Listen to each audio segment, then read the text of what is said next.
Joule's law. Students, in this video you will understand about the Joule's law given for the heating impact of electric current. As we all know that heat is produced due to the collision of electrons in the wire. हम लोग सारे जानते ही हैं ये बात कि जो electrons के कॉलिजन होते हैं उनके कारण जो है हीट प्रोड्यूस होता है किसी भी वायर में. Even you might have wondered about the amount of heat generated during the flow of current through a wire and the parameters and conditions it is based upon. To answer all these questions, Joule gave a formula that describes this phenomena precisely and call it Joule's law.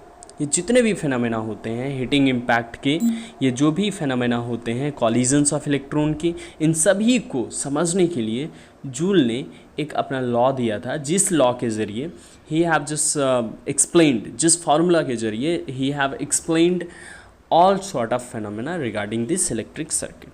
Okay, so what is Joule's law of heating? The question can come into your mind. So Joule's law is a mathematical description of the rate at which the resistance in a circuit converts electrical energy into heat energy. Means simple, it is a mathematical description because he have given the formula, the relationship, जिसमें rate at which resistance in a circuit means किसी भी particular time पे resistance उस circuit पे कैसे electrical energy को heat energy में convert करता है simply. ठीक है,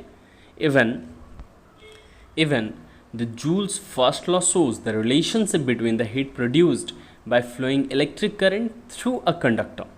For example, you can see here on the screen that what was the relationship? Q is equal to I square RT. Here maximum student is getting confused with the word Q. Q is here not a charge. Q is here as a work, or you can say heat dissipated, heat generated. इसलिए इस equation को हम लोग Q is equal to I square R T के बजाय हम लोग बोल सकते हैं H is equal to I square R T, जहाँ H क्या इंडिकेट कर रहा है? The amount of heat. या फिर Q अगर लिखे हो तो Q क्या इंडिकेट कर रहा है? The amount of heat.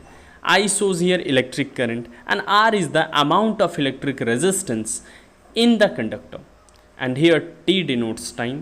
So the amount of generated heat is proportional to the wire's electrical resistance. ये डायरेक्टली प्रोपोर्शनल है रेजिस्टेंस का. ठीक है, when the current in the circuit and the flow of current is not change. जब current और flow of you can say current is not going to be change in a circuit, तो heat किस पे depend करेगा? Directly proportional है resistance पे depend करेगा. Even the amount of generated heat is a conductor carrying current is also proportional to the square of the current flow through the circuit when the electrical resistance and current supply is constant. जब current का supply constant होगा, fluctuate नहीं करेगा, या तो फिर resistance constant होंगे, क्योंकि ये डायरेक्टली प्रोपोर्शनल है स्क्वायर ऑफ करंट के भी, तो उसके अकॉर्डिंगली ये इंक्रीज और डिक्रीज भी हो सकता है. And the amount of heat produced because of the current flow is proportional to the time of flow when the resistance and current flow is kept constant. जब resistance और current को हम लोग constant रखते हैं तो heat produce जो होगा, ठीक है, वो flow जो होगा वो time of flow पे भी निर्भर करेगा कि per unit time पे कितने charges flow कर रहे हैं. पर यूनिट टाइम पे ज़्यादा चार्जेस फ्लो करेंगे तो वो डायरेक्टली प्रोपोर्शनल है, हीट भी ज़्यादा प्रोड्यूस होगा. पर यूनिट टाइम पे अगर कम चार्जेस फ्लो करेंगे तो उसके अकॉर्डिंगली कम हीट प्रोड्यूस होगा. तो इस तरीके से जूल्स ने अपने फर्स्ट लॉ पे एक रिलेशनशिप दिया, mathematical relationship, that was H is equal to I square R T. So here do have few exercise students, try to solve. It is given in the description and on the screen also. Try to solve and after that comment the answer of these all questions. I hope you have understood, and if any doubt you do have right now also, you can just send me in my WhatsApp. Thank you. Have a good day.